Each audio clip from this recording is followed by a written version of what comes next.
kisah, di tanah Bengkalis hiduplah seorang pemuda bernama Bujang Enok. Ia hidup miskin dan sebatang kara, namun ia adalah pemuda yang baik dan pemurah hati.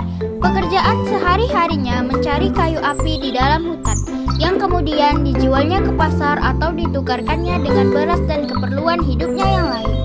Suatu pagi, Bujang Enok sedang berjalan di tengah hutan. Tiba-tiba, ia dihadang oleh seekor ular berbisa. Ular itu berdesis menjulur-julurkan lidahnya ke arah Bujang Enok. Melihat ular itu, Bujang Enok berusaha menghalangnya dengan baik, namun tidak juga mau pergi. Lalu, ia pun mendiamkannya. Ketika ia diamkan, ular itu justru hendak mematuk Bujang Enok. Dengan terpaksa, Bujang Enok pun melucutnya dengan semambu atau tongkat ungu. Sekali lecut, ular berbisa itu pun menggeliat lalu mati. Setelah itu, ia pun mulai mengumpulkan kayu api. Ketika akan memulai pekerjaannya, ia mendengar suara perempuan sedang bercakap-cakap. Semakin lama, suara-suara tersebut semakin jelas terdengar oleh Bujang Enok. Namun, ia tidak menghiraukan suara tersebut, dan ia terus melanjutkan pekerjaannya mengumpulkan kayu api.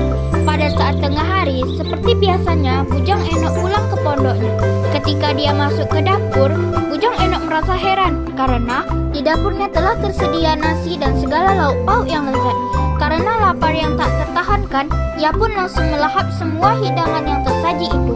Sambil menikmati kelezatan makanan itu, Bujang Enok menebak-nebak dalam hati, siapakah yang menghidangkan makanan ini. Pikiran-pikiran itu terus berkecamuk dalam benaknya. Karena penasaran, ia pun berniat untuk mencari tahu orang yang menghidangkan makanan itu. Keesokan harinya, Bujang Enok memutuskan untuk tidak pergi ke hutan. Dari pagi hingga siang, ia hanya menunggu di antara semak-semak yang berada tak jauh dari pondoknya. Menjelang tengah hari tiba, dari arah lubuk datang 7 gadis jelita. Mereka datang beriring-iringan dan menjunjung hidangan, lalu masuk ke dalam pondok Bujang Enok. Ketujuh gadis itu mengenakan selendang berwarna pelangi. Namun, dari ketujuh gadis tersebut, gadis yang berselendang warna jinggalah yang paling cantik. Setelah ketujuh gadis itu keluar, dengan langkah hati-hati, Bujang Enok membuntuti ketujuh gadis jelita itu hingga ke pinggir lubuk hulu sungai, lalu bersembunyi di rimbunan semak-semak. Di balik semak-semak itu, Bujang Enok dapat melihat ketujuh gadis itu tengah berganti pakaian. Masing-masing gadis itu menyangkutkan selendangnya pada sebuah ranting kayu. Mereka mandi sambil bersenda gurau hingga tak menyadari kehadiran Bujang Enok yang tak jauh dari tempat mereka mandi. Suasana yang ramai itu digunakan Bujang Enok untuk mengambil selendang yang tergantung di ranting. Dari balik semak-semak, Bujang Enok mengaitkan sebuah tongkat ke selendang yang berwarna jingga. Kemudian, ia menariknya dengan pelan-pelan. Lalu, ia meraih selendang itu dan menyembunyikan di balik bajunya. Setelah itu, ia pun kembali bersembunyi di balik semak-semak. Setelah selesai mandi, ketujuh gadis itu naik ke tepi lubuk lalu berganti pakaian. Masing-masing mengambil dan mengenakan selendangnya yang tergantung di ranting. Namun, di antara ketujuh gadis itu ada seorang gadis yang kehilangan selendang. Tak seorang pun temannya yang tahu keberadaan selendang itu. Lalu, gadis itu meneruskan pencariannya dibantu ke-6 gadis lainnya. Setelah beberapa lama mencari, tapi selendang jingga itu tak kunjung ditemukan. Menjelang sore, ke-6 gadis yang telah mengenakan selendang tiba-tiba menari dan melayang-layang terbang ke angkasa meninggalkan gadis yang kehilangan selendang itu seorang diri. Sementara itu, Bujang Enok tercengang-cengang menyaksikan peristiwa itu dari balik semak-semak. Bujang Enok terus memandangi ke-6 gadis itu tanpa berkedip sedikit pun. Makin tinggi terbang ke angkasa, makin kecil ke-6 gadis itu terlihat sampai akhirnya mereka menghilang dari pandangan Bujang Enok. Setelah itu, Bujang Enok keluar dari persembunyiannya dan menghampiri gadis yang sedang mencari-cari selendangnya. "Apa yang kau cari, wahai gadis cantik?" tanya Bujang Enok. "Tuan, apabila Tuan mengetahui selendang berwarna jingga, hamba mohon kembalikanlah selendang itu," pinta gadis itu sambil menyembah. Bujang Enok pun menggeleng-gelengkan kepalanya lalu berkata, "Saya bersedia mengembalikan selendang jingga milik Tuan Putri, tapi dengan syarat Tuan Putri bersedia menikah dengan saya," kata Bujang Enok. "Ya, saya berjanji bersedia menikah dengan Tuan, asalkan Tuan sanggup berjanji pula. Apabila saya terpaksa harus menari, berarti kita akan bercerai kasih," kata gadis jelita itu dengan tulus. Baiklah, saya bersedia mengingat janji itu. Nama saya Bujang Enok. Jelas Bujang Enok memperkenalkan dirinya. Nama saya Mambang Linau, kata gadis jelita itu membalasnya. Sejak saat itu, mereka menjalin cinta kasih dalam sebuah bahtera rumah tangga. Bujang Enok dan Mambang Linau hidup bahagia, rukun, dan berkecukupan. Sejak menikah dengan Mambang Linau, Bujang Enok semakin terkenal di kampungnya dengan sifat pemurahnya. Kepemurahan hati Bujang Enok itu terdengar oleh raja yang berkuasa di negeri itu.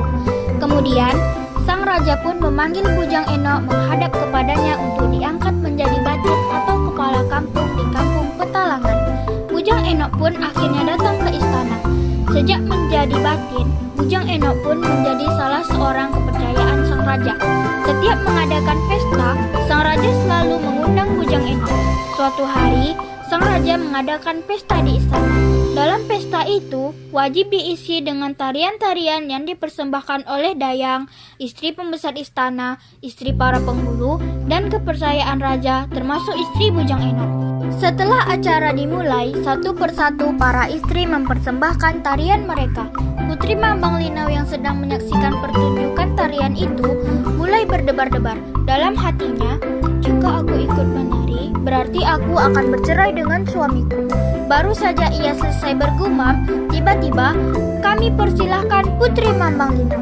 Titah raja diiringi tepuk tangan para hadirin. Mendengar titah sang raja, hatinya pun semakin berdebar kencang.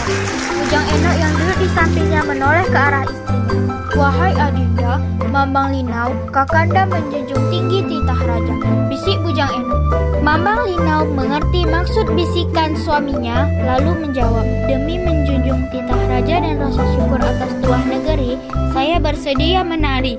Jawab Mambang Linau seraya mengenakan selendang berwarna jingga dan kemudian menuju ke atas pentas.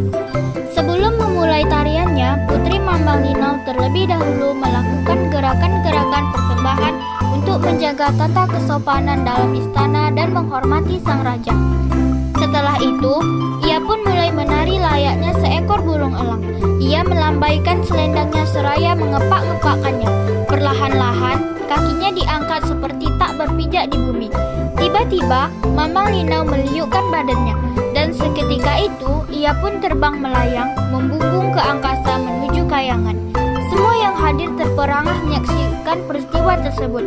Sejak itu, Putri Mambang Linau tidak pernah kembali lagi. Sejak itu pula, batin Bujang Enok bercerai kasih dengan Putri Mambang Linau.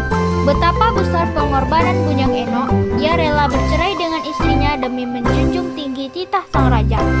Menyadari hal itu, sang raja pun menganugerahi Bujang Enok sebuah kehormatan, yaitu dilantik menjadi penghulu yang berkuasa di istana. Setelah peristiwa itu, Raja Negeri bertitah bahwa untuk menghormati pengorbanan Bujang Enok, maka setiap tahun diadakan acara tari persembahan. Tarian ini mengisahkan Putri Mambang Linau sejak pertemuan sampai perpisahannya dengan Bujang Enok. Karena gerakannya menyerupai burung elang yang sedang melayang, maka tarian ini dinamakan tarian elang-elang. Kini, masyarakat Riau lebih senang menyebutnya tari olang-olang. Tarian olang-olang ini biasanya dimainkan dengan diiringi oleh gendang atau gubano rebab, calempong, dan gong. Tarian ini dapat dijumpai di Kecamatan Siak dan Merbau, Kabupaten Bengkalis, Riau, Indonesia.